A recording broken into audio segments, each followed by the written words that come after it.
Hi and welcome to a Crafting with Jen tutorial.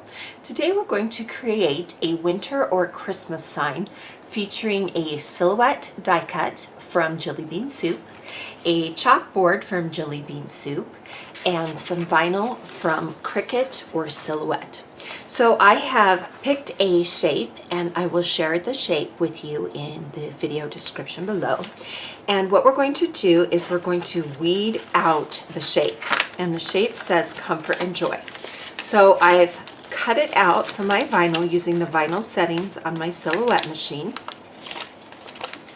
And I'm just peeling away the part of the cut I do not need. Now do this carefully, as you don't want to tear your actual cut file. And you want the part of the shape that you want to go on your chalkboard to stay on the backing. So in this case, I want the word that says comfort and joy to stay on the backing. Now this particular cut file has several little details in the middle. So you can see that you want to peel all of these out, and this is called weeding. And I use my fingernails, but you could use anything that you want, like a sharp tool. There are actually tools for this, and I just stick the extra right here on my arm. So continue weeding out the entire shape, so all that is left is the actual file or image that you want to transfer to whatever surface you have. All right, for the next part, if you have a surface that has a removable insert, I always prefer to remove the insert. So this particular one had little tabs on the back, you can see them here, that allowed me to do that. If not, you can skip this step. Then I will measure the width of the entire piece as well as the width of the opening. And the width of the opening is 10 inches. So that tells me my cut file needs to go ½ an inch on each side and needs to be 10 inches wide, no wider than 10 inches wide. So you can see here I have cut this down. 5 inches would be my center, so I make sure that is the center of my cut, and I have enough on this side and enough on this side.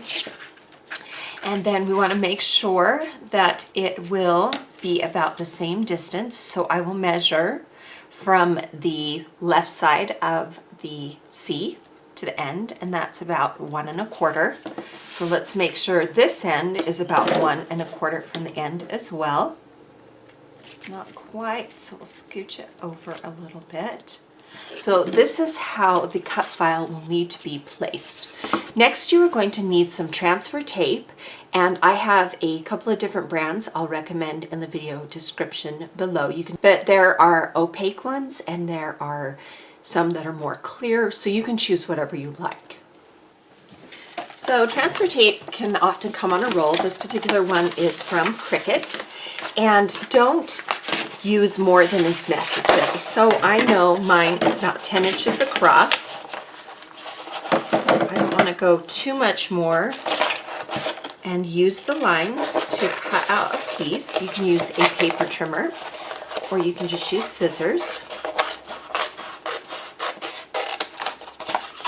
And this is reusable. So what you want to do is you want to peel this away from the backing, and then we'll place it onto the cut file.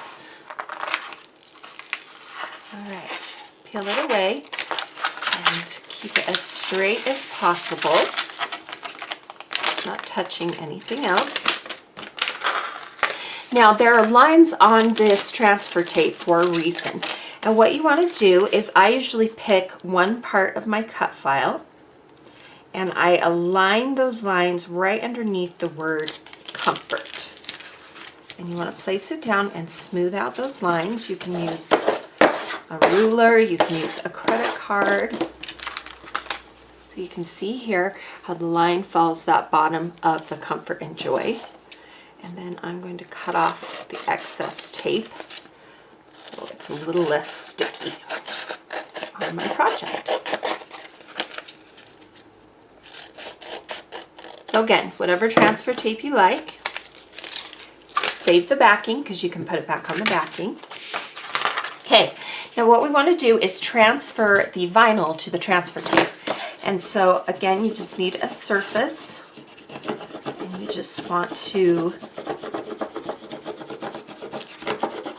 kind of pull that shape onto the transfer tape. And peel up a little bit, make sure you're getting all of your design. So you can see how it's picking up that design. If you hit a point where the design is not sticking to the tape, go back over it. And there are a lot of awesome tools to help you do these particular steps, but I often just use what I have on hand. So start with what you have on hand, and then if you like doing vinyl transfer, then you'll want to invest in some of the Cricut or Silhouette tools that are available.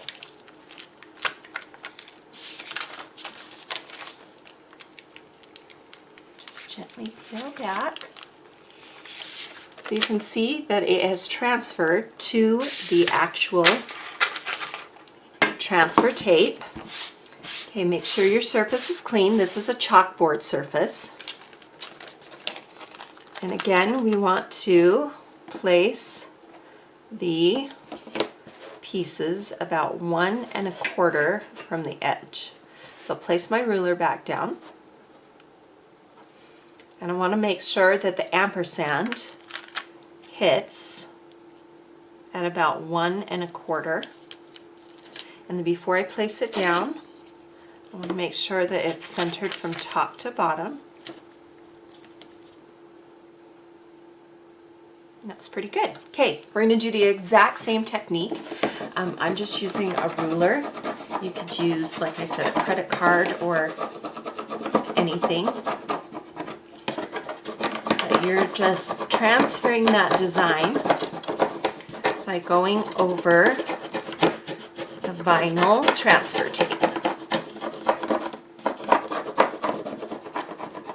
And this is a white vinyl. I wanted it to have the look of almost white chalk on the chalkboard. So again, as you did before, peel back and make sure that it is transferred over. Peel away slowly and gently so that if anything didn't stick, you can go back and make sure it did. So you can see that little leaf didn't stick. Transfer tape is amazing. It just makes this process so quick and easy. A little bit of that ampersand didn't stick. That's why you want to go kind of slowly. So here is the end result. And as I mentioned before, take that back, that backing that you used, and put the transfer tape back on. And this is good for a couple more uses. So now you can place your frame back inside, and you can see how cute this is starting to look. So I'll go ahead and do that. So here's my chalkboard, and from my chalkboard I have removed the twine piece that would allow me to hang it, and instead I would suggest you look at your supplies and see if you have something else.